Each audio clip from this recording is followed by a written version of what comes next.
بسم اللہ الرحمن الرحیم۔ 18 رجب کی رات کی ایک بہت ہی اہم نماز ہے جس کو میں نے ضروری سمجھا کہ آپ سب کو بھی ضرور بتاؤں۔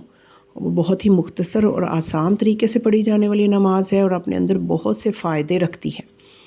تو یہ نماز جو ہے جس کتاب میں موجود ہے، کتاب اقبال الاعمال میں یہ نماز موجود ہے، اور روایت اس طرح سے ہے کہ پیغمبر اکرم صلی اللہ علیہ وآلہ وسلم نے فرمایا، جو شخص 18 رجب کی رات 2 رکعت نماز پڑھے، ہر رکعت میں 1 مرتبہ سورہ الحمد اور 10 مرتبہ سورہ توحید، 10 مرتبہ سورہ فلق اور 10 مرتبہ سورہ ناس پڑھے گا، تو جب اس کی نماز تمام ہو جائے گی تو اللہ تعالیٰ ملائکہ سے یہ کہتا ہے کہ اگر اس شخص کے گناہ